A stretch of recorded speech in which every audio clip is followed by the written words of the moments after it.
welcome, sir, Professor Hussain, and Dr. Pankaj, sir, and Dr. Shankar Das would be joining us, and Dr. Prakriti from Podar Foundation would also be joining us. So I request Hitendra to start, and welcome everybody to this webinar on the unseen, epidemic of mental health and well-being. And we have a very eminent set of panelists with us, and we will continue to discuss and see what this unseen epidemic is all about, and find some solutions. And as we go through this period of 1 hour, and I'm sure I will also be kind of a changed person. I will be as much sharing as learning from everyone, and doing that. Thank you. I welcome Professor Hussain to say a few words of introductions. Sir, over to you, sir.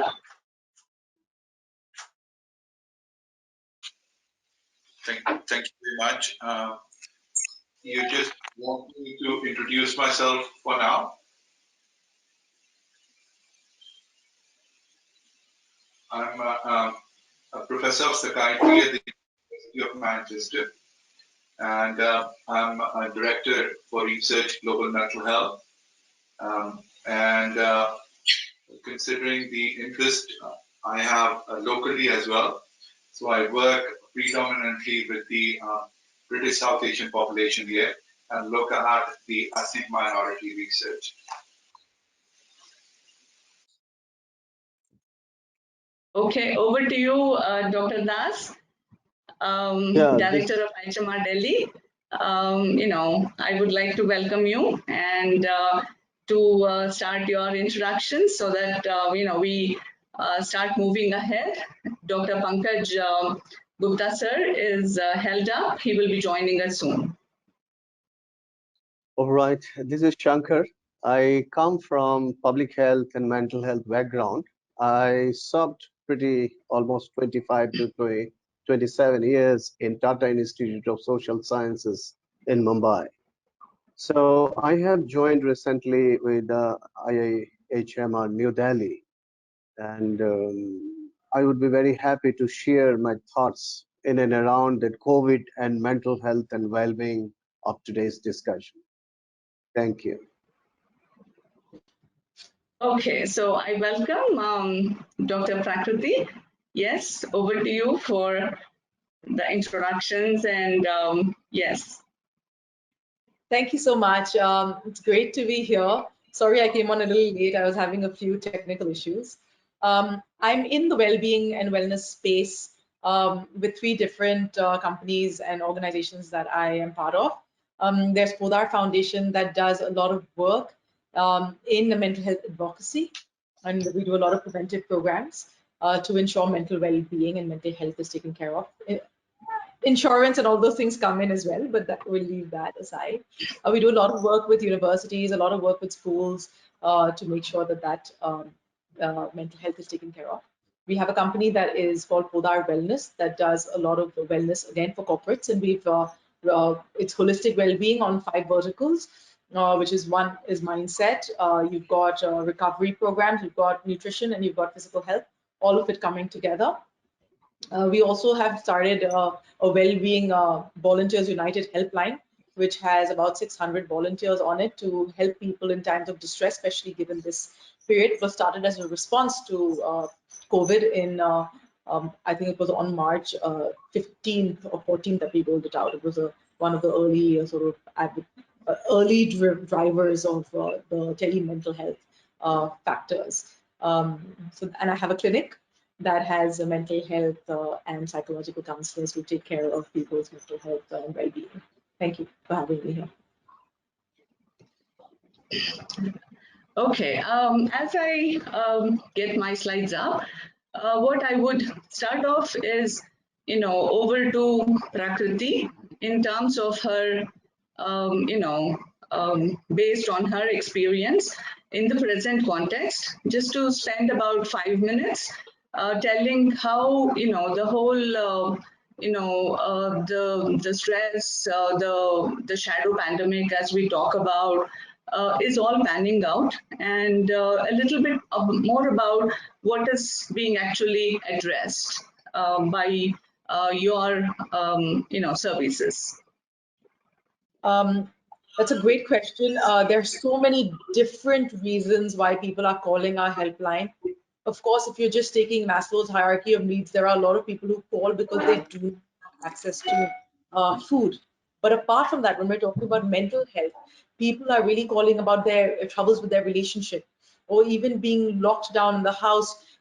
We have the youth who are already, I'm sure because you do and are part of university programs, you know that the youth in India have the largest and are at the largest risk of mental health ailments. And we see that replicated in the type of calls we get, because there's a lot of stress with them, not only in terms of the home life, but also in terms of future planning, because everything is in a flux. They have no idea what's going to happen.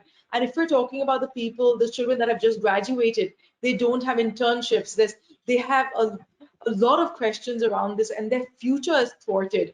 And as we know, there's so much pressure on them to be able to perform and to come to a space, and their exams going on. Then they've come finally to this helm, and they need to cross over, and there's no place to cross over. So we've seen a lot of anxiety with those children and the youth population. But even younger, we see it.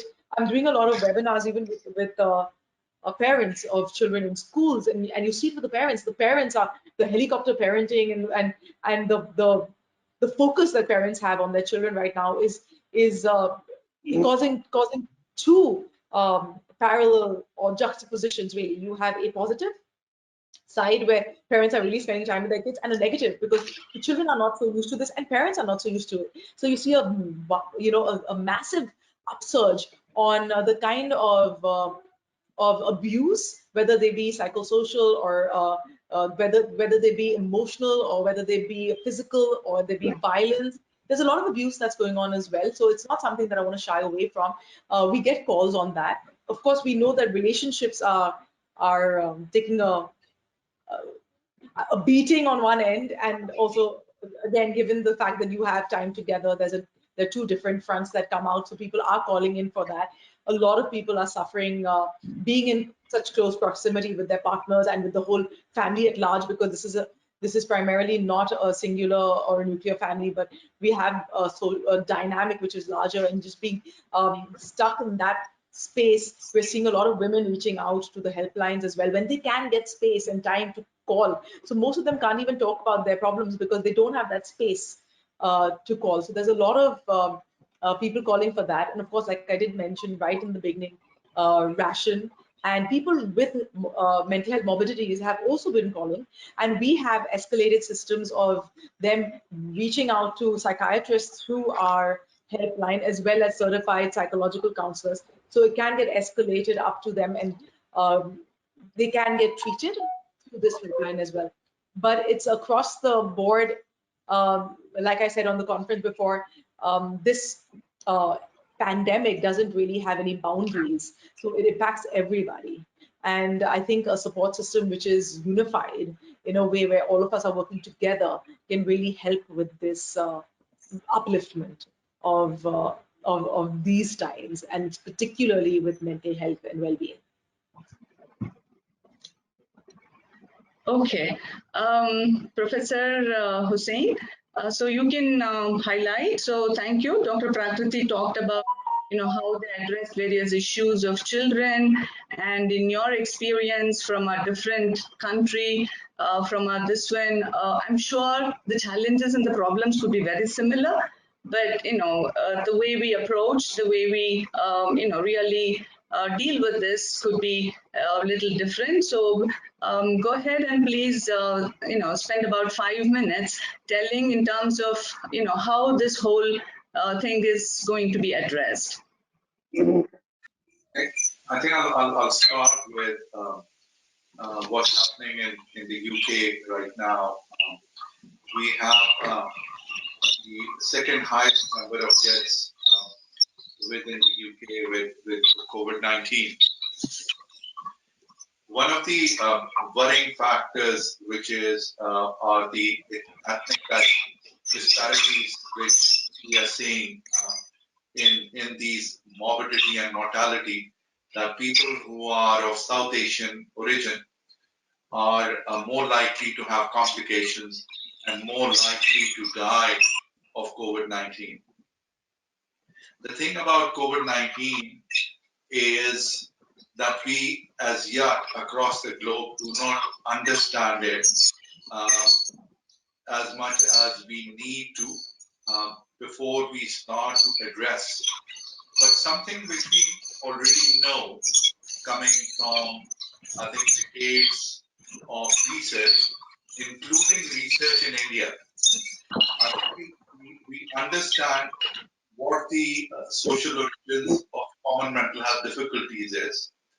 We should understand about what kind of emotion such a situation can create. So if we look at that, depressive disorders are more associated with losses, and anxiety disorders are more associated with threats. So what we are seeing in a crisis right now is a major threat, and that is bringing out our emotions of anxiety. And along with it would come losses as well. And at the moment, it could be somebody close to us getting infected. While at the same time, if we look at, say, India, so there have been people who had to, migrate back to their home place. So they may have lost jobs, they may have lost money, they may have other losses. So looking at what these emotions are, and we try and understand the social situations around it, we'd have to look at both aspects. We would need to have a whole life course approach from the preconception to perinatal period to older adults.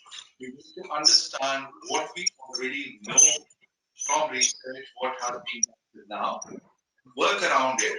And we also need to look at what we already understand about social determinants of mental health in India. So what we're doing is within the UK, a lot of my work is with British South Asian population. We have probably the world's largest trial of group CBT for postnatal depression in British South Asian women. The earliest, speaker was talking about, living in the home environment. None of us are used to be there 24 hours together, and that is creating its own issues in own dynamics. We also know about certain things if we look at the time of pregnancy and postnatal period. I give you an example of. So one of the things which are not uncommon is domestic violence. And again, at a time like this, those are going up. So we need to start looking at what could be the solution. How do we move forward? This is something which is going to go on for months at least more. Okay. Professor Hussain, the kind of information you gave, it's always been interesting to see that whether in the US, maybe the South Asians form the third largest group affected. And it's kind of interesting to know that it is the quite a large population that the first affected in UK. I was always under the impression that since in India we were starting to be slow, I kept asking my friends, are Indians not so affected? Are we, in some fashion immune, or those kinds of questions I was asking. And I came to know that, yes, we are affected as a group at the third level as a whole of South Asian group, and not particularly Indians. I didn't have data on that. as well as on the issues of mortality, morbidity, how that has created various kinds of emotions, kind of really having a challenge to deal with it, and the social determinants itself, and how people are trying to cope up with the crisis. So we kind of, from Prakritis, for the group of children to, the situation in UK, and how a particular group are addressed. I think we had a very complementing set of information from you, sir. Let me open the floor for Dr. Shankar Das to take about 5 minutes to say from his experience, and how he would like to see this particular mental health and well-being in the present situation, and any specific reference, if possible, for Delhi. Over to you, sir. All right, thank you. Good evening to all the viewers and the listeners, and Dr. Ushaji, Dr. Nosrat, and Dr. Prakriti. If I could understand, the title of this topic today is your unseen epidemic addressing the mental health well-being. Now, if I really look at whether there is a case for mental health, if you really like to say at the moment, there is a huge case of this mental health, because any pandemic, particularly COVID, with such uncertainties, and the whole world is battling with so many apprehensions today. And we are confronted with the all unfamiliar physical ill health, death, and consequently, we have a huge amount of mental health challenge, which are no more unseen. It is all on the surface. We could see every day newspaper quoting one or the other social anomaly in our society. For example, suicide, the alcohol related dependency and death, overcrowding, huge amount of aggression on the street, aggression and violence against the healthcare professionals. There is a huge case, not from today. The mental health has been a huge amount of discussion since the very beginning of human history. If I go back to 74 years ago, the first Director General, if we could recall, he was Dr. Brock, Chisholm, the first Director General. He himself was a psychiatrist and mental health professional who said without mental health, there is no health. And this is the same gentleman, such a wonderfully he defined health as a state of complete physical, mental, and social well-being. And something to be amazingly done since then. Since then, we have been talking mental health on and off. Is it an important public health agenda? And today, again, we have come back with a huge confrontation of mental health morbidity and mental health morbidity related suicide, and all this is really bringing mental health into the center stage of discussion. Coming back to this COVID as a history, if I recall quickly, it was on 17th of November, first time we have got to know from the South Morning China Post that 55 years old gentleman was infected in Wuhan, China. And after 2.5 months later, World Health Organization declared this is a coronavirus. It is a public health emergency of a global concern. So on the same day, India also has detected the first case in India that was from Thrissur, Kerala, a returned student from Wuhan, China. So this is the kind of a situation at the moment. Not a single country is, all of 215 countries are right now struggling with this virus. Now we are today, if you really look at in India, 44 days of complete lockdown. People are contained in their home with a sense of apprehension and huge amount of fear for the future, health and livelihood. And this crisis reoriented our life again with a very dramatic way. Today, we live in a more virtual world of communication, adapted minimalistic living conditions, and working from home policy and change social and health behavior of the to prevent this infection. With this, I would say that the kind of a news, kind of a research, kind of a documentation done today, we could understand there is a huge amount of cases of, mental health issues where government of India, government all over the world has to raise up to the cause to really prevent many more eventualities in human population. With this, I'll close. I'll come back again with my other thoughts. Dr. Usha. Sure, sir. Thank you, sir. As you rightly pointed out, as the latest, situation is unfolding in the Indian context, we do see various forms of aggression, alcohol-related ones, as well as in terms of, health, COVID-19, but also livelihood. So the concepts have, is unfolding, and it's unbelievable that this unfolding is happening so fast. I remember traveling all of February within India, and then in the next 1.5 months, I feel it was probably in my previous janam or whatever. So because so much has happened and so much has unfolded, it definitely has, changed the whole way that all of us are dealing with our own selves, our own, families, work, and, our own social network. So now I will take the discussion and I will present the part that, I had developed, and it is looking at, what are the other aspects, which I'm very happy. I'm also looking at maybe certain aspects of the, women-related ones. So I request Hitendra to start the slides. And as the slides go up, I will be discussing, very much as an academic exercise, but to kind of, contextualize the aspects. So addressing this unseen one, can you go to the next slide? Yes, Hitendra, can you go to the next slide, please? Or is it possible that I could change it?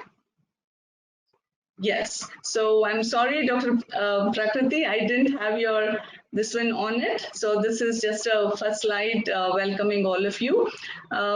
Just to again introduce myself, my label is saying there. I'm Usha Manjunath. I'm the director of IHMR Bangalore. And here we have various aspects of education, research, as well as various short-term training programs. And very much we recently also conducted on the stress management and lifestyle and various related training programs for various groups of people. So let me take, what my take on is. Next slide.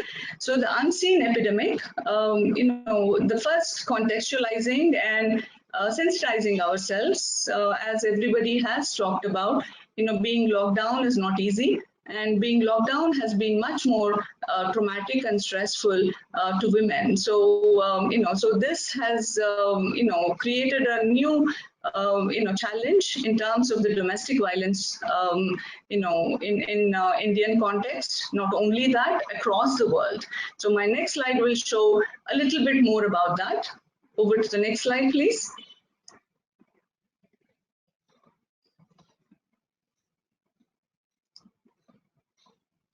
Yeah, Hitendra. Hitendra, can you hear me? Yeah, as we see, even across the world, whether it is the developed world or wherever, we saw that this has become a challenge. So there is more and more complaints which are coming, and in terms of how the thing is panning out. Hitendra, can you hear me and change the slide, please? Okay, so I will continue to talk. So one of the things that I wanted to say is about the women who are affected. The other one is about the health workers. If we see women again, majority of the health workers are women. So, this has become kind of a challenge in terms of how they are treated, how they are really shown. In terms of the maximum number of people are women. Hitendra, can you go to the next slide, please? Are you able to hear?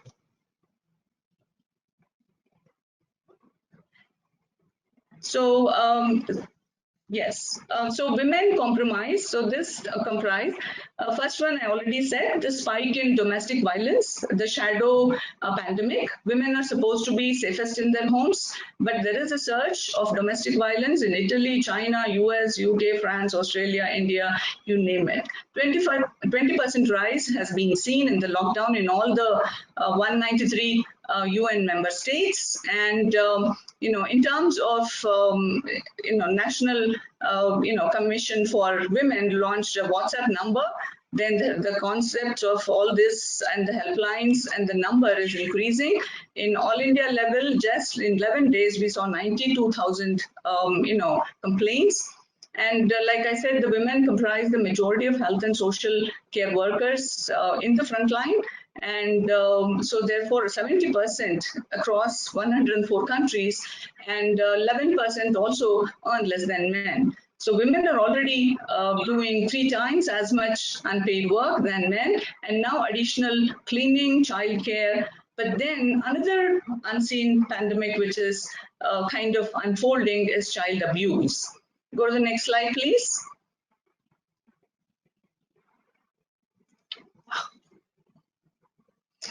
Another one that probably all the audience sitting here and all of us working from home, and how this has changed the stress for us. So, those of us who are working from home, maybe there are parents, there are small children with us, older parents at home, single parents maybe, can be lonely, stressful, even if we were prepared, but none of us were prepared for this. And working women who are mothers have double work, cook, clean, keep their children occupied, and basically be a superwoman. So this is another unfolding thing. And so now I move on to the next part of how do we really look at the individual level. So over to the next slide, please. So we did talk, all the panelists already addressed, whether it is with children, migration workers, or with reference to, the latest, unfolding situation of aggression against healthcare workers, the, police, and, a range of people in the Indian context, and how that is happening in UK. So this is all for us to see. Obviously, it may start off as a small fear, small anxiety, but it may grow into a bigger one. Next slide, please. Yeah, so if I see what happens to a traumatic event, so if it is a child, if it is any one of us, there is an alarm, we kind of respond to it, we have a stress reaction. Can you click again? So this is what is a general thing. So there is some event, and to that event we start reacting. So there is a whole range of physiological, physical, anxiety, or the feelings, or thinking. So there is a reaction which all happen. So generally we talk about. Can you click again? Open the full slide, Hitendra. Yeah. So what we see is, what is stress? Obviously, there is response. It could be internal, my own thoughts, my own fears, or external, what happened like COVID. So if we really look at, we all want something, let us say, but we also have a capacity to cope. If we have a capacity to cope, then maybe the stress felt is much lesser. But if there is more, maybe we have it more. Can you go to the next slide?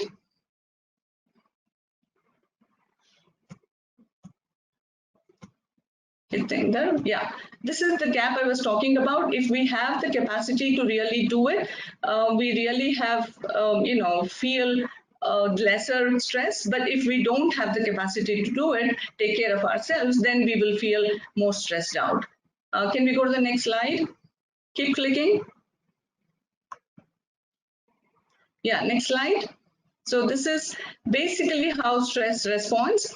So if, but is all stress bad? I mean, as I was planning for this and really getting ready, there was a little adrenaline rush, and that's called eustress. And I was preparing much better than probably if I was too laid back. But there could be, if there is more, there could be more of distress. So there is a positive stress, but in this in the situation of COVID-19, obviously it is going to be distress because we don't know what is going to happen. We don't know how things are going to pan out, and what really is going to be the situation in the long run. Can you keep clicking, Hitendra, so that we get the slide faster? So if positive stress, I will work harder, I will get promotion, I will work for marks. So this is eustress. So probably I have that. Maybe for all of us, who are able to really cope, maybe this will work. But probably when we find that our coping mechanisms are very tough, then we are going to get distressed. And I think, larger and larger number of people are going to be distressed. Say when I spoke about the women and, when they are going to be domestic violence, they do not have the coping mechanisms. They do not have the empowered way to react to it. They cannot go out of the house. They cannot respond to, whoever is the aggressor. So there is going to be distress across all the people because this is longer. We don't know what to expect. Further, the next one, please. Next slide.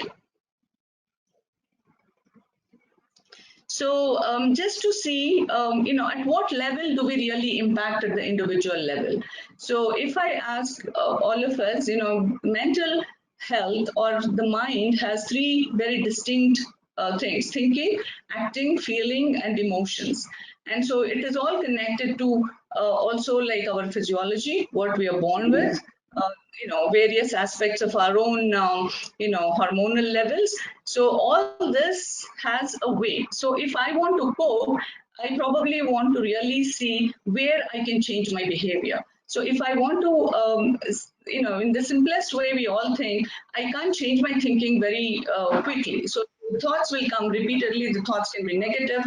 I'm checking facts. I'm really, I can't stop that thinking.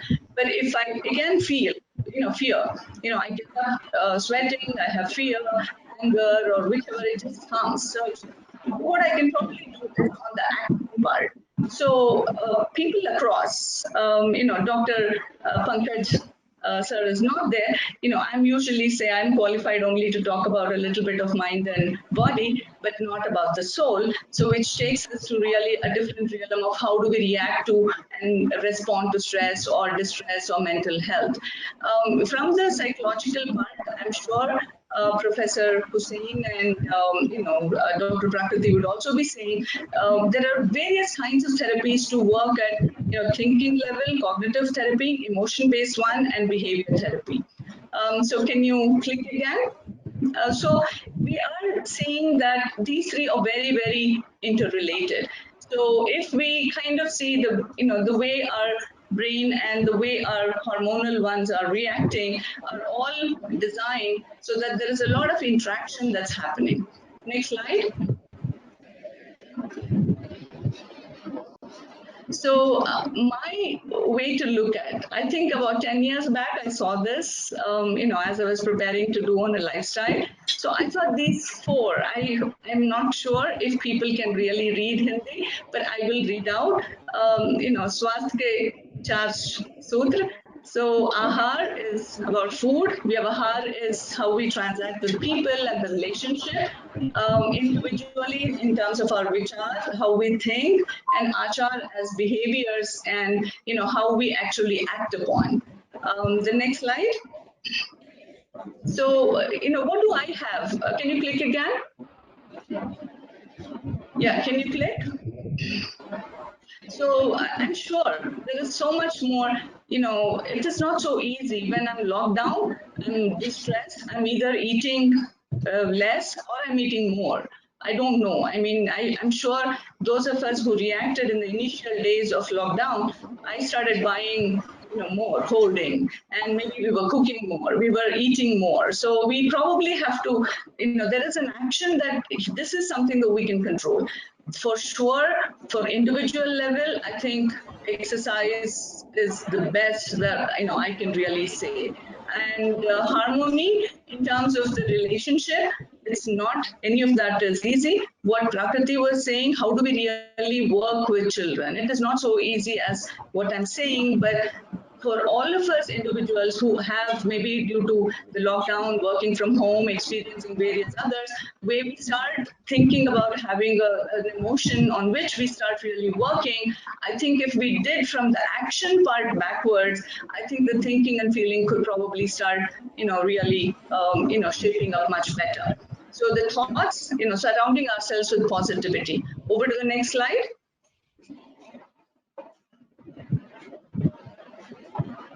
Yeah, next slide, Hitendra.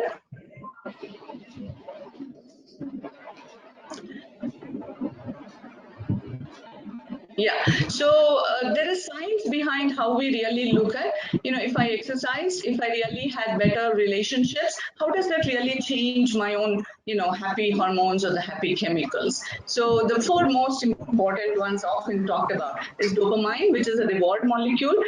So at workplace, if I'm working, if I had realistic goals, getting appreciated and positive impact on life. So every time now I'm working from home, I don't know how to really reset my own work pattern and do that. So I sit in meetings, I carry a notebook, pen, and I write down all the points, and I said, okay, every day what goals are, and that's much better for me to really work. So that is the reward molecule, serotonin, when we act in a way to benefit others.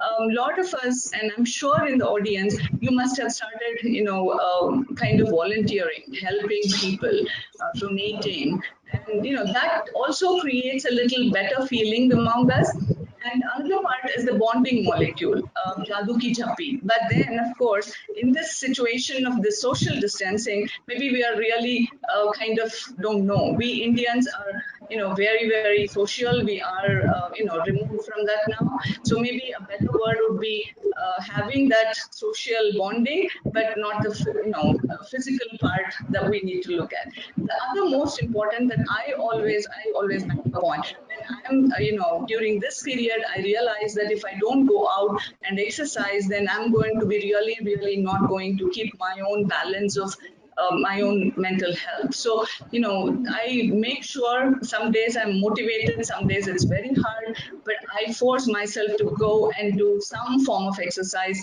and that really helps. So, this is something that all of us probably have to start looking at how do we really change our own behaviors. The next one, please. So, it is like what I carry always from Nike, just do it. Yes, then the next slide, please. So the one we talk now is about the actions. The other, can you go back to the previous one? Is on what we call as the spiraling of emotions. Say for instance, emotional guidance scale. Professor Hussain sir also was saying that a lot of that we have in these crisis periods emotions. I'm sure many of us are experiencing the right side blue one, where there is more of negative one. It is really becoming heavy on our heart, and not really we are able to really come out of that. But if we started identifying some, little good things in life, and then it probably will expand. So like say more of positivity, more of that we are so much more better off, having a little bit of that contentment, more of positivity. I think this will pan out a lot more into the upward positive cycle. The next one. Next slide. So far we talked about, the actions, whether it is in terms of eating, exercise, how we deal with others. The other part is the relationship management. This already has been kind of addressed a little bit. Can you keep clicking? Yeah. So, there is always going to be negative thoughts. So I anchor my understanding about how stress affects us in terms of three aspects. Keep clicking. So we talk about emotions, thinking, and acting. It is amazing that how all of us get more and more negative thoughts so easily. We get more and more negative emotions so easily. We remember bad things more easily. So it's not very easy, when we manage the relationship. So whether it is with our own children, students, or families, spouses, we always bring back the negative ones. So I think this is where our relationship starts to fall apart. So I think, can you keep clicking? So I think we have to keep on very consciously thinking and changing that. So sharing and caring and good words in these difficult times are very essential. I don't think, we can emphasize any less or any more. This has to be because as thinking individuals, I did talk about domestic violence, so there is a change of activities that are happening. Why is it really happening more now? There were certain roles, were defined, and now maybe men are more inside, so their roles are, different now, and they're not able to adapt more, and maybe the, frustration results in some kind of a violent behavior. So this is about relationship management. Can we go to the next slide, please? Next slide. So that those are the replacing it with more positive behaviors. Yes, and in terms of self-management, again, we can look at what is that, generally what happens to us at the individual level, which I already said. And, then keep clicking that. Okay, talk to a friend, keep communication open with near and dear. I remember my own way of reacting to this. Initially, when all of us had to be locked down, we were not even talking. We kind of thought something has happened, and we were not even responding to each other. There was so much of just some words, some this one in the family. So this, I think, as we go along, and I think we started saying, okay, consciously we started talking to each other, sending more messages to friends, and so we kind of had this challenge at our own level. Think about the people who will have more of that. Can you keep moving ahead? I think I'm running out of time. I need to finish. So keep the slides faster. Yeah. So, how do we really build that? And one of the last slides, I keep saying about, how do we really change our own ways to look? Previous one, just to, this I thought was a very interesting one. I laugh 400 times a day, and on reaching age 35, it comes down to 15. So I said, maybe this is a time for all of us to smile more, to laugh more, try, because if we did that more, my mind gets tricked, and I think I'm happy. So I think that's something that all of us, very simple thing that we, can really bring about. And over to the next slide.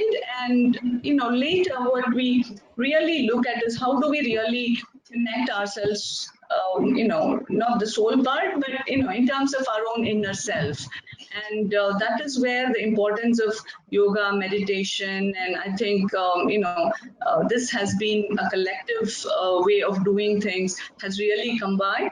And as people, yes, if we give in to the negative ones, there is more of negative thoughts. What my understanding about this whole situation is, at individual level, we need to do it more and more positive. The next slide. Yeah, next slide. And just to live with a good thought, in terms of these bad times, all of us are going to be distressed in one way or the other. So taking care of our health, taking action is very important. And, in terms of happiness and harmony is what we want to really see. So I now again go back to the experts with me. Just to help people kind of looking at this pandemic, and each one of you addressed very important groups of people and important aspects of the mental health. So this is a background where how this really affects our mind and body, and again, overall our well-being. And obviously, when I really think about can we really apply this to, can we change so much more, but, can we have different kinds of apps? How are we really dealing with this with children? Because they are very, vulnerable. They are also very easily affected. And anything under our own childhood, if some negative event and crisis happens, that remains with us forever. And I'm sure all of us who are, way into our adult life would probably keep going back to our childhood and negative kind of experiences. So I here, open it up to Dr. Prakriti to see how, they really impact, how they work through with the families, with the parents, especially in this situation of, the crisis and an ongoing one. I think it was a very nice discussion, and I'm able to join finally. So, am I okay, able? sir. Welcome, sir. Actually, what happened, that somehow my IT administrator told that all the slots are full, you can't join. So, they have been struggling, and then they somehow entered me as a participant, and they made me come here. So, anyway, thank you all very much. And, really so nice to see all of you and to welcome all the participants. So, you please carry on. So, I think Prakriti was going to speak. So, please, Prakriti, you please carry on. Yes. Yes. Thank you so much. It was great hearing you, Dr. Usha. And you've asked me the right questions, because now you've gone straight into therapy and what really can be done and what are we really doing with the therapy at this point. We're focused on making sure that we address the distress. So rather than actually doing counseling sessions, which might take 5, 6, 7 consecutive sessions, we're focusing on distress, which means we're using very simply the Ellis model, where we're saying, okay, let's focus on the first thing that's making you feel extremely vulnerable. Let's work on that. Let's heal that and bring closure to that, so that that one element is taken care of. So the things that we actually do understand with this model, which is a very simple model, is really recognizing what the activating event is. And even if COVID is an activating event, it's the belief system that we're all working with that causes us either anxiety or the spectrum of emotions that we're in. So really identifying what that activating event is leading to in our belief system, which is causing the consequences of how we are responding to the current environment. And I think that becomes the most important factor, because when we start disputing this, like when we recognize that, we have gone through maybe not this grave situation, we have gone through similar things in the past, and there has been a way of us overcoming this. And when we work together with the kind of support that we have and the support systems that we have, it makes it easier. And you've already touched a lot upon the points of how do you build resilience. And that resilience, as you said, is to do with self-care. And self-care is not only, of course, your exercise and your nutrition, but it's also your mindset. It's how do you start navigating that negative spiral that starts coming in terms of even just conversation of you with yourself, and moreover, holding the space with that conversation with you with yourself, and allowing that space to build itself, and sort of disputing that belief for yourself before you start to interrogate another person with it. So a lot of times especially in close proximity, you will find that your intention may not be to make something, magnify something, but because you have close proximity with other people, you generally tend to displace it on somebody else. And that is why the violence, etc., is coming into people's lives, and we see the repercussions of that. So we start to teach people specifically how to handle these thoughts, specifically how to question with open-ended questions about what it is about the situation that's really bothering them. So really, we use techniques of chunking up and chunking down, breaking it down into the elements that start to really deal with elements. And this even an 11-year-old can do. when we give them the skills to do this. So I think that therapy aspect really works well because you're moving then from debilitative to generative mindsets. That's really what COVID-19 and beyond really requires, because yes, this epidemic is a pandemic, is not going to go away. And if it's not going to go away, really, we have to target the belief system, which is causing our physiological responses. So again, when we are talking about this, and you've highlighted this, the mind, body, and spirit connect. But before the mind, body, and spirit connect, when we talk about open-ended questioning, really focus on what is in your control. As practitioners of resilience, if you can just question what is in your control, which is your attitude, your behavior, your response, your things that belong to you only are the things that you have control over. So if you're magnifying situations that you have no control over, the likely points are that you will not be able to be happy. So how do you keep yourself happy? Distill it, focus on what really do you have control over, and really only work on those things. 1 second, sorry. So 1 second, I'll get the dog out of here. Just give me a minute and I will get back to you. Sure, sure. Okay. In the meantime, Professor Hussain, so I think there was a good information on resilience and control and the belief system, and how do we really continue to talk, and expanding on the self part. So you're a mental health expert, and maybe you could throw a little bit more light, and Prakriti will come back to you on that. Yes. Over to you, sir. Usha, brilliant presentation, and you covered all aspects very well. And I think carrying on from there to Prakriti, and focus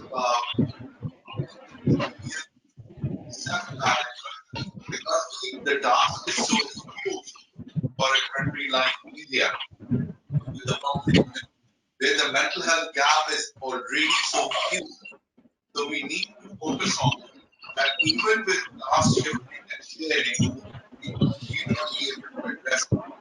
So the thing is, how do we focus on self-management, self-care, and maybe the next step of guided self-management and self-care? Because to think about, starting with what is in your control. Your behavior is in your control. That is where we kind of start from.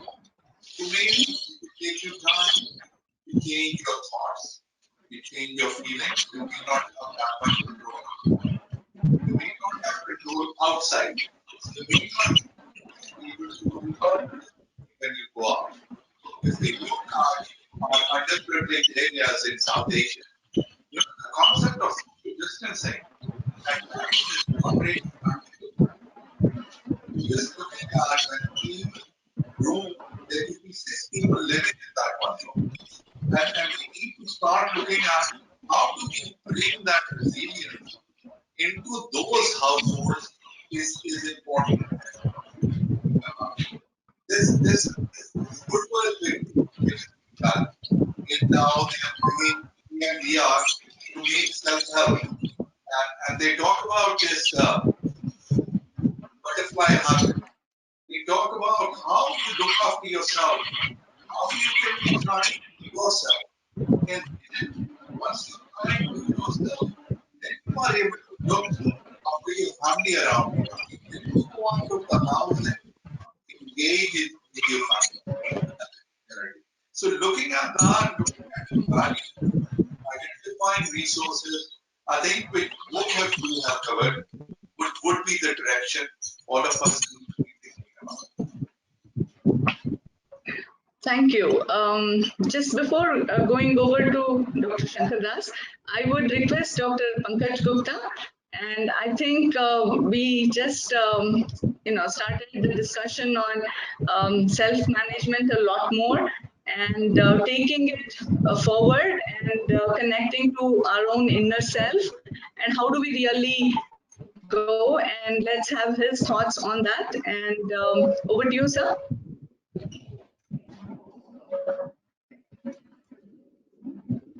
Usha ji? Yes, sir. Yes, sir. Am I audible? Okay. Yes, yes. Thank you so much. And as you know, I was reflecting as I was waiting, sort of, that when I will get a slot to really be a part of this webinar or not, and that was again giving me a very good lesson of life, that there is no need to get attached to anything, because you do not know whether at all you'll be able to attend this or not attend this. So it was a good thing for me personally.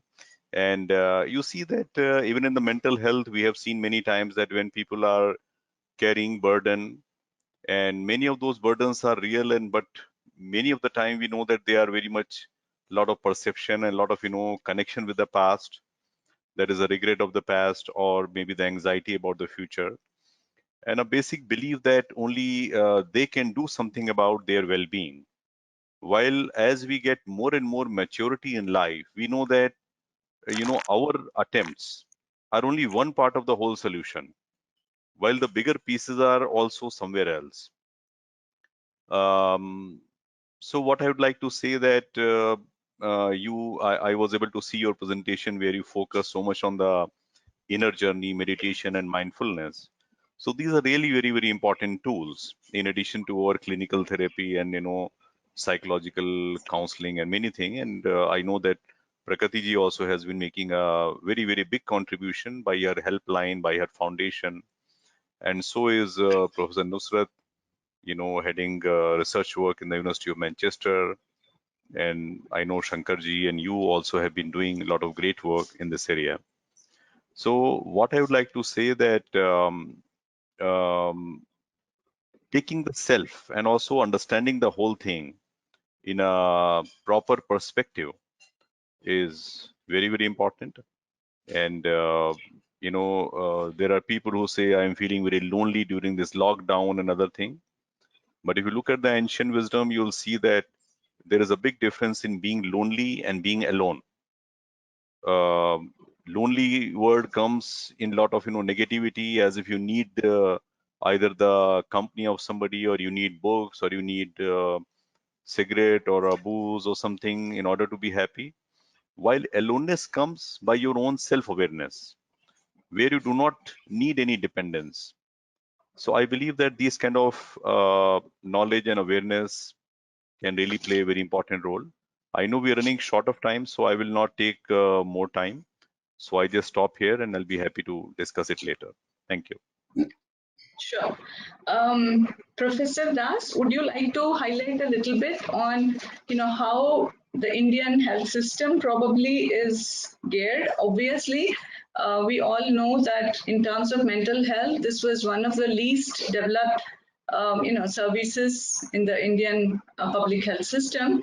And with so much more of these problems, would you like to highlight a little bit on, how do we really look at large groups of people where they may require different kinds of help?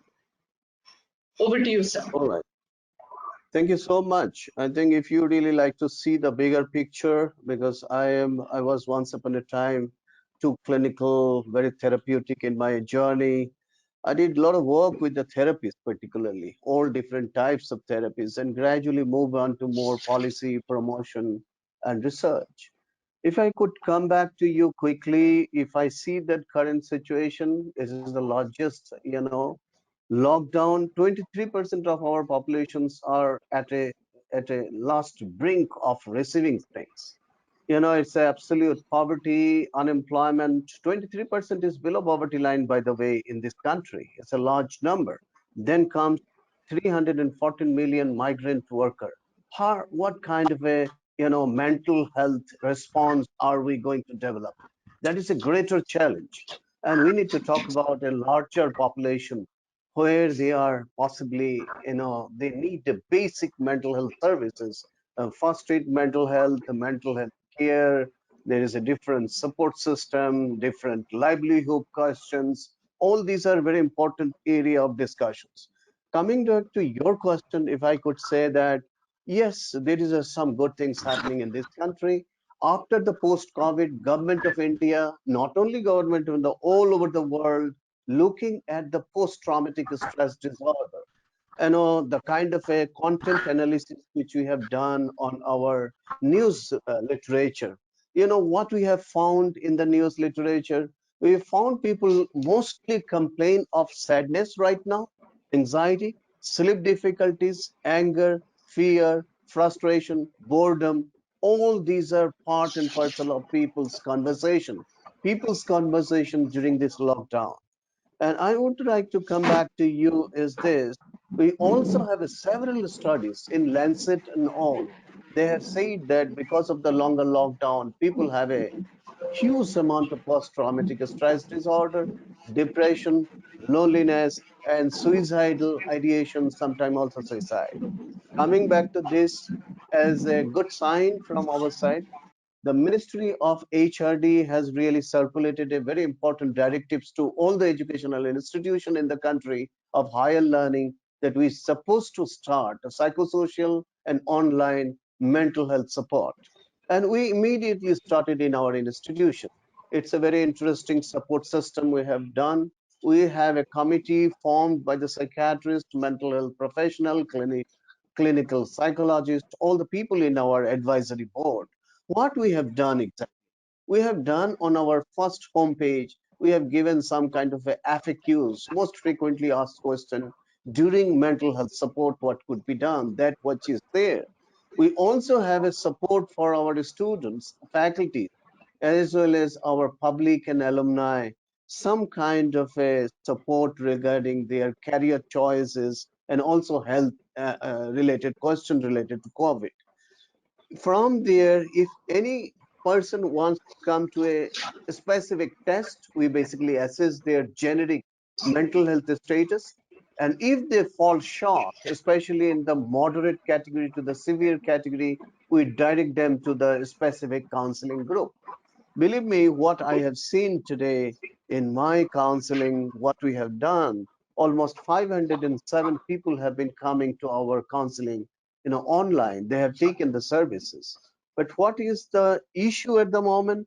If we have analyzed through the PHQ-9, Public Health Questionnaire 9, we found 22% to 25% people have reported huge amount of symptoms like loneliness, lack of motivations, ideas of hopelessness, ideas of worthlessness. These are the common features of anxiety and depressions, which are basically prominently found. And these are basically gives us a great solace in terms of training our counselors with the help of our mental health psychiatrist, clinical psychologist. The program has been well taken, and possibly sometime later we'll be able to really come up with some kind of a good finding of our literature. And at the moment, what I want to say that it is not a situation where we have reached, and every pandemic, every uncertainties will give rise to normal behavior, human response related to anxiety and some kind of a hopeless. It does not mean that we have a greater hope. Every pandemic we have really lived with. We had, we have a SARS, we have a MERS, we have a Ebola, Zika. All of it was there, and it became a history. But hope is there today that tomorrow is a better day for all of us, and this pandemic is going to go, and we'll definitely conquer this issue of this pandemic.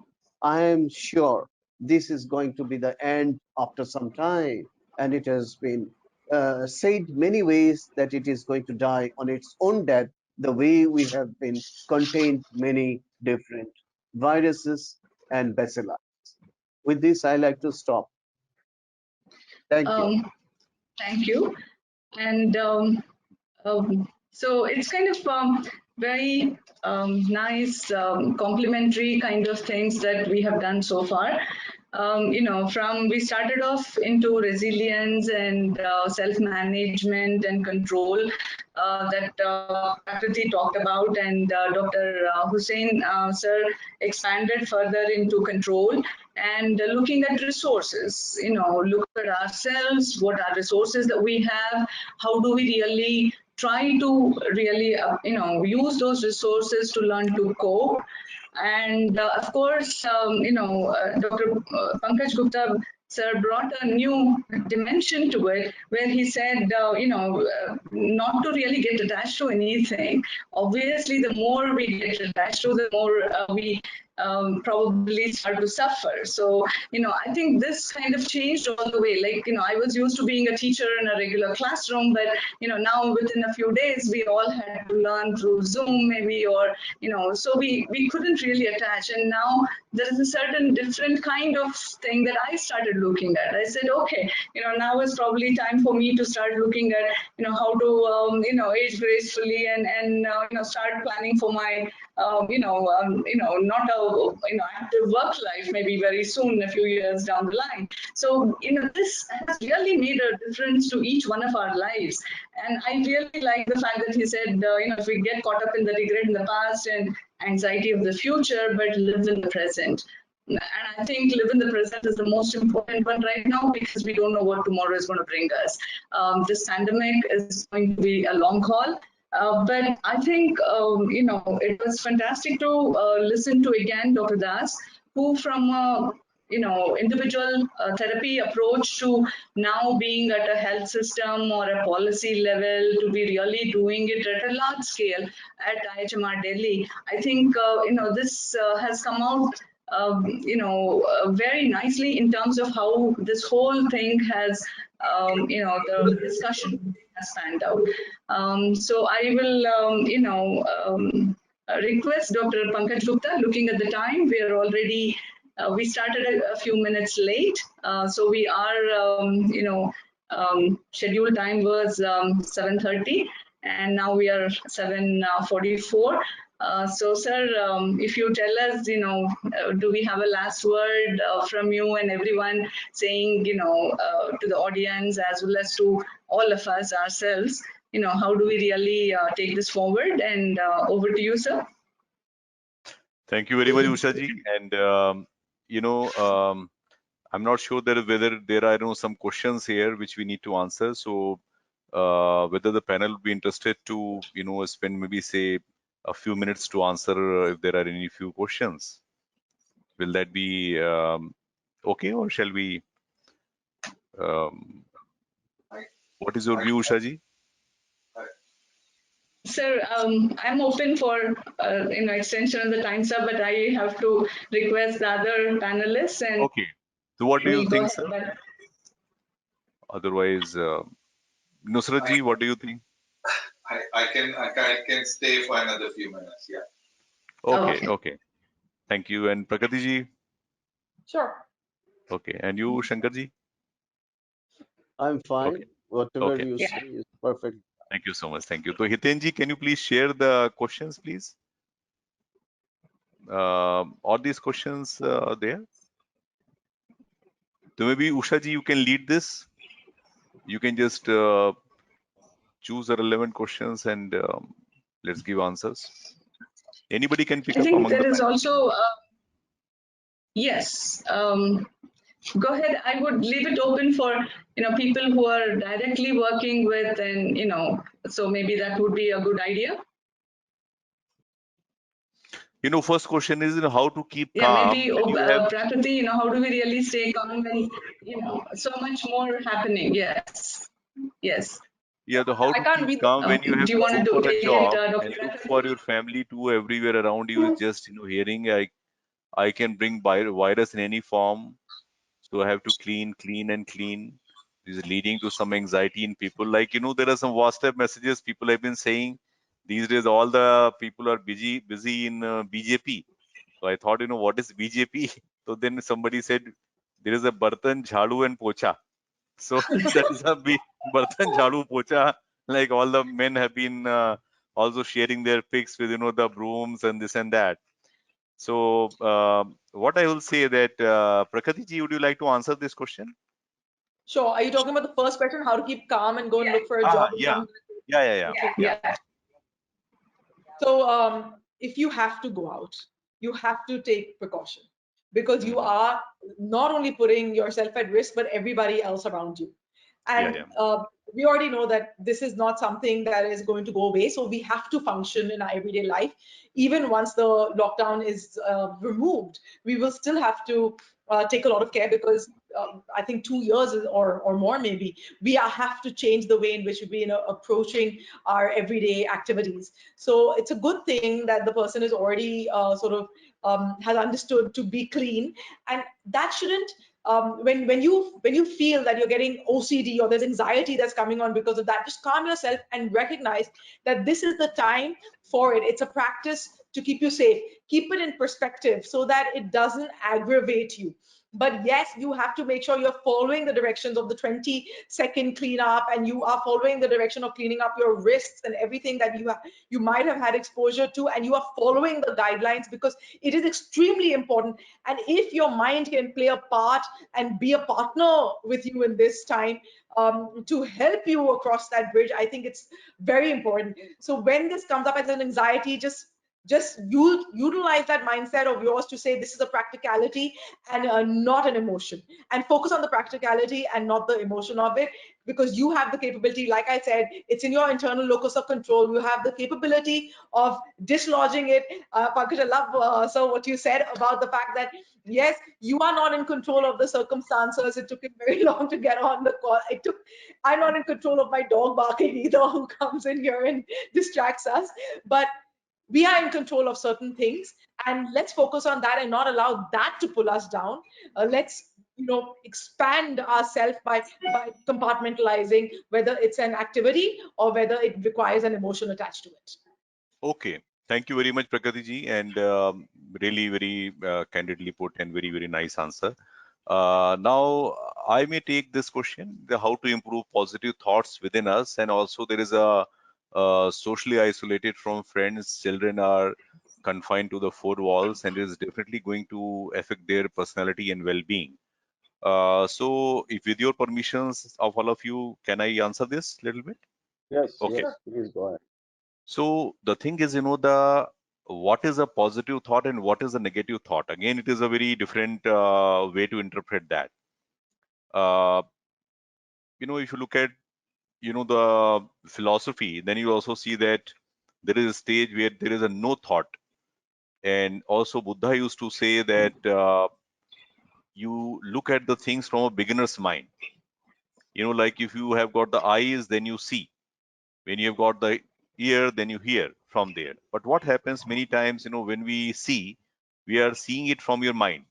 When we are hearing, then we are not hearing from the ear, but we are hearing from the mind.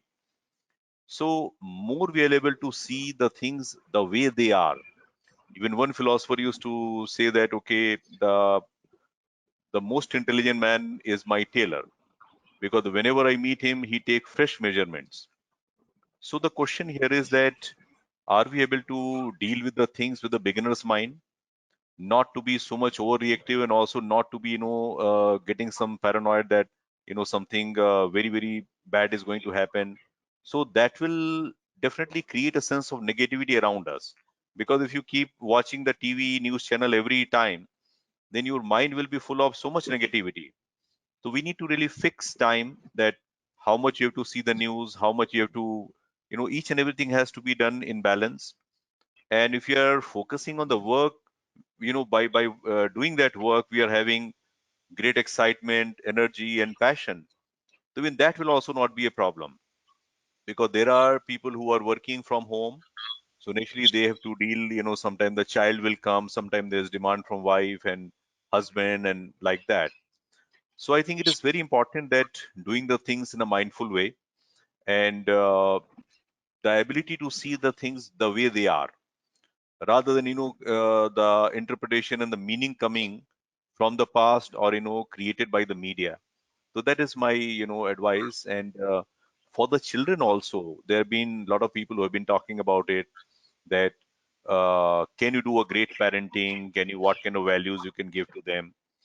But it is my firm belief that the values, and these even happiness value, is not to be taught, it is caught. Because if the child sees the parent being dukhi and sad, ki kya hoga, what will happen, then those kind of vibes they will also pick it up. So if we really want our children to be happy and facing the thing in a proper way, then we should show ourselves as a role model. And by our own behavior and thought, I think we can really help our own children. So that is what I would like to say in brief. Now, third is rather the fourth question is about the mental health of elderly and what are the ways to cope with the stress of COVID-19 times. So if I may request Nusrat Saab, if he may like to take this question, please. I would come to this, the mental health of elderly. I want to make a comment about thoughts. I think it's important that we acknowledge our thoughts, and if these are not positive thoughts, we take account of it. It's not always easy to change thoughts, and the thoughts may be there for days. There's a little bit of disturbance in my mind. Yes. Is the thing which we have more control on is our behavior. What behavior can we have which is more positive, and look at it, what can help with that? That would be important.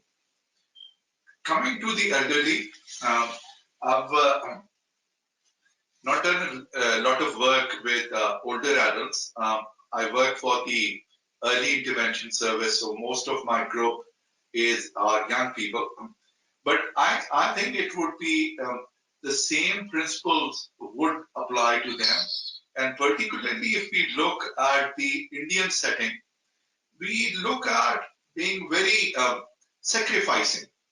And I think it's important for elderly to also accept and recognize that the more they look after themselves and deal with their feelings, acknowledge their feelings and their anxieties, I think they would also need to look at identifying resources.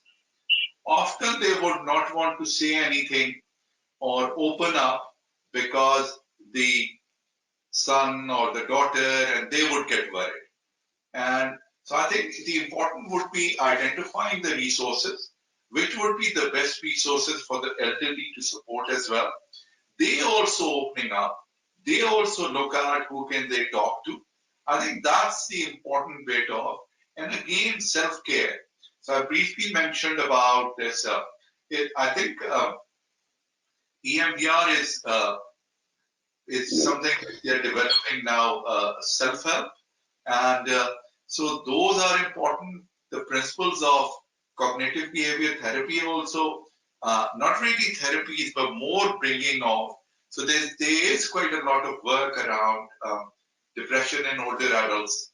Then if we start to look at elderly, what is happening about if they have, say, even mild cognitive impairment? And how do people, if their cognitive impairment is a bit more, how do we reassure them? Because one of the things about COVID-19 is uncertainty. We do not know what is, and that's what the difficulty is about working with the kids as well. You're not able to give them a certain answer. And what helps us most is about certainties. Uncertainties, it always makes everybody uncomfortable. And those. So I think those are some of the principles if we bring forward. And I would mention, a bit more about children's bit is, we have a Professor Rachel Callum at University of Manchester. And she's done a brilliant self-help leaflet, which is available on the website, which is on in a situation like Syria, where there are a large number of refugees with parents with small families. And she's presented just one leaflet of what are the kind of things parents can do in those tents and camps, while they are also very entrapped. So those are the kind of things, and those are also based on principles of, I think, CBT, which are, OSHA also covered and Disney also covered. I hope it helps. Sure. I think it was very nice answer, and it is really very, very helpful. Thank you I so would much, like to come. Professor Nusrat. Yeah, I would like Would I? to now the next two questions. If Shankarji, if you can take up, please. Yeah. Yeah. I think I could basically generally talk about my own experience of taking the mental health in my own practice. Mhm. It is not I practice, I also try to incorporate in people's life. Now, the basic, if you really like to be in a lockdown situation at home, what are the possible and physical, practical ways of handling their life is very important. Now, first of all, as older people, there is a greater issues related to that. They have a greater opportunity to, be better off in the home atmosphere. I would say that they could be a great philosopher, guide, friend to the younger children, and they could start talking about many different beautiful stories, fable stories. You can talk about from mythology. They can read out stories to the children, and also can also be absolutely regress to the again younger children. Like I had a family friend where they started doing a hip hop at 4:30 every day. What they do, they put up that music of hip hop, all youngest of young, three generation dance together without looking at each other, without any inhibition. By the time they laugh and giggle, and then by the time they do it 1 hour, older people do it for 15 minutes, and younger people goes on, and they say they don't stop. Grandpa, come again. Grandpa, come again. The grandchildren are asking. So that hip hop culture has come back to, yeah, young people's life as well as older people's life. I think this is what a very important thing I could say. I could also say that, there is a something called laughter therapy, sessions, which is done pretty well. And you don't do anything. You can just keep giggling and laughing loud and loud and loud, and it is so infectious. When you start laughing, everybody starts laughing. It may be very silly, but it is very intelligent way of releasing that whole stress hormone. I say that happiness hormones are must. We need to generate happiness hormone, and all happiness hormone are possible. It is all in our control, and this is the cognitive experience which you need to inculcate and practice in our life. Happiness hormone, for example, endorphin, then dopamine and serotonin is only possible when we think positive. Thinking positive leads to better thinking. If there is any kind of a chaotic situation, conflict at home, differences of opinion, I always tell people to just withdraw and go to silence mode. And that silence mode for quite some time.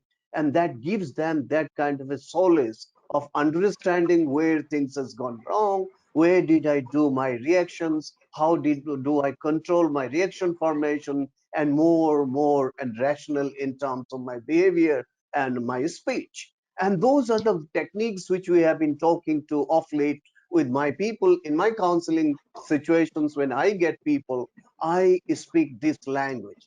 I have a neighbor close door next who's 26 years old man who came back home leaving behind top class job. Right now he said that I cannot face the world. It is very competitive. I feel very disturbed. My sleep is disturbed. In the morning I get a butterfly in the stomach. And I say that there are ways to do it. Do you really like to change your life? First of all, body, understand the rhythm. There is a law of nature. Everything is going on absolutely in tune.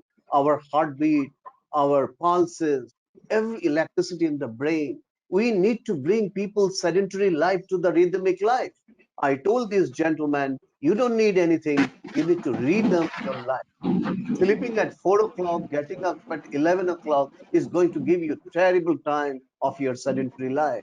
You need to come back to these at 11 o'clock. You sleep after 7 hours, 8 hours. You get up and go for this meditation. I also come back with a few things which is possible at home. Yoga, especially the asanas, are possible at home, and with the very basic preliminary asanas can be done. Meditation, mindfulness meditations are very interesting and very easy to do it. Then regular exercise, whatever foods whom, it is up to them. Indoor games are plenty of indoor games. chess you have, carom you have. Everybody can get engaged in this kind. Healthy eating is another very important area. Adequate sleep is most important. Sleep can take care of your most of your stress and distress. I call people when there is a difficulty, just sleep it off. Sleep it off. And that's all. They go to sleep, morning, most of their disturbed mind really comes to a standstill. And also, we need to really come back to one thing at the moment in this world. We have been humbled by this experience of this science, experience of this epidemic. What is must is this: we need to develop, there is some superpower beyond us called Ishwar Pranidharana. In Patanjali's Yoga Sutra, we call it is a very Shankar, interesting way to, yeah. I'm sorry for Yes. the interruption, but actually we are already half an hour past time. So if you All can right. just say a I few just last like to words. I just like to say one thing and then close it. I like to say Loka Samastha Sukhina Bhavantu. And that is the may peace and happiness prevail in the world. And with this, I like to stop. Thank you. Thank you so much, Shankar. So what I will do, the earlier what Usha said, the one last word or something. So I will just what I will say that I'll first come to Nusrat, then Prakriti, then I will say one word, then let Usha, the last word should be from her. So I will first come to Nusrat Saab. If you can just share out of these questions or anything you would like to say as a last comments, please. My just last comments are that we need to focus on our underprivileged population, and I'm sure the people would be doing. But if we would organize similar kind of things in Hindi language and other languages for the wider public about self-help, I think that would be wonderful. But brilliantly done. Thank you very much for inviting me today. Thank you. Really appreciate. Over to you, Prakriti. Thank you for this great conference. It was very enlightening. I think everybody really has talked the same language, so obviously very well curated for getting people on this board. I tell you that on It the was all questions, spontaneous, Prakriti. You may be surprised to know we have really not discussed anything. Yeah. They all are so amazing. great people, and we just a spontaneous meeting of mind actually. We have Amazing. not done any con call, anything. Wow. Yeah, but anyway, thank you, Incredible. Prakriti. Yeah. It's the one thing I think people are constantly asking about on your questions is how do we actually balance? So I think that is something that is easy. It requires scheduling. It's practical, and it requires you to stick to your schedule. And mothers, I know I have 3 children. And they're all young and they're around me. And we only saw the dog barking, but actually I have 3 kids who have to silence whenever I get onto this. And it isn't easy to balance everything. So don't think of yourself as having to do it all spotlessly. It's okay if you don't have the capability and you're challenged, but you learn the path, and eventually I think if this is going to be the new way, there's a silver lining in it, because all of us have managed to work from the home. And because I do corporate training, and I remember that in the past it would be something that people would say about how women were not getting the jobs because they wanted flexi hours and flexi timing, and now everybody's got flexi hours and flexi timing, and it's shown to the world that we've actually spent a lot more time doing very detailed work, more than what we were doing in the organization. And I think that maybe this new change, we might be able to keep some of the positives and work on letting go of some of the challenges, but really create a new way forward. And we don't have to go back to the way it was, but we can actually create fantastic systems if we are motivated and upwardly mobile in our mentality as well. Thank you so much for having me here. Thank you so much, Prakriti ji. It was really so good that you could join us and give your very valuable insights. So I will just say just one liner and then I'll pass it on to Usha ji for her final comments. What I would like to say that, one way is, the play and the laughter therapy and yoga, meditation and many things. But again, that boils down to one thing, that is a doing part. You do something and you have something. What I say that unless if you really want to bring something very substantial change or some real big thing, so we have to go towards the being part. And the access to the being kind of leadership can only be accessed by the inner journey. And for that, people have to understand that any situation, anything cannot make them happy or sad. Finally, the all answer they have to find within. Therefore, some sort of inner journey is very, very important. And also expansion of your own self. It is not about just I, me, myself, my family, but looking at you expanded in the whole universe. Like if I'm trying to harm somebody, I'm also harming my own self. So that level of, like what he used to say, what Shankar said about a sutra, like the Vasudhaiva Kutumbakam. And also there was another sutra, Aham Brahmasmi Tattvamasi. So these are again very important parts. And I would like to quote Buddha on two things. One, he said that be a lamp to your own life. That means what is in my hand is only my own self, my own behavior, my own thinking. But beyond the thinking is my own being, that who I am being actually. And second thing, what he used to say, that is, this too shall pass. There is no need to give it so much of importance. We have seen so many things coming up and going as such. So I'd like to, as my last statement, I'd like to say that focus on the being part. Number two, be a lamp to your own life. And number three, this too shall pass. So now I'd like to go to Ushaji for her final comments and conclusions. Thank you, Ushaji, and thank you all. Thank you. Thank you all panelists and Dr. Pankaj sir. Thanks a lot. And I think my final word, I think has been put together very well here. My only this one that I want to tell all the audience and this one is help yourself. So we got three very important strategies that we thought we can do, maybe at the behavior level, at the feeling level, at the thinking level, and I'm sure each one of us can do it ourselves because I think that is where our self-awareness and other comes, and help others, because when people get depressed and they go beyond a certain amount of feelings, they themselves will not be able to come out of it. So it could be your family member, it could be your friend, they probably go into a shell. And I think that's when my own strategies didn't work. And therefore, somebody who's near and dear has to kind of see and maybe help them and seek help. I think, because we also talked about various aspects of suicide and, because we feel helplessness and then we probably don't come out. For all of us in the, areas where it is going up and down and we're able to balance ourselves, maybe then that works. But helping ourselves will work at that point, but help others. And I think, this has been a great, learning.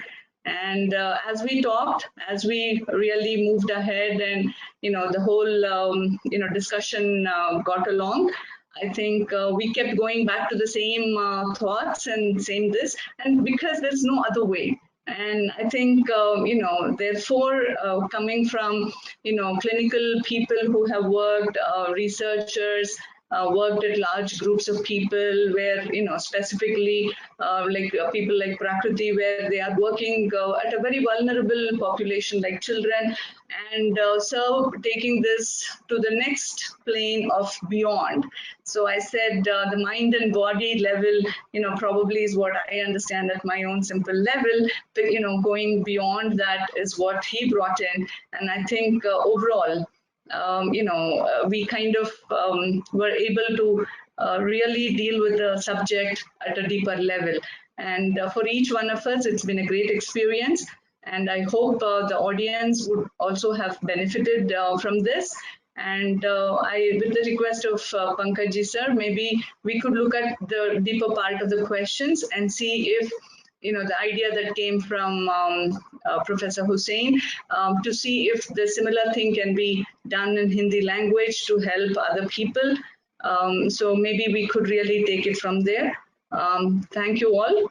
Thank you all panelists. It's been a wonderful evening. Thank you. Thank you. Thank you all. So much. Thank you, Mr. Saab, Prakriti ji, Usha ji, Shankar ji, and all. Thank you. Bye-bye.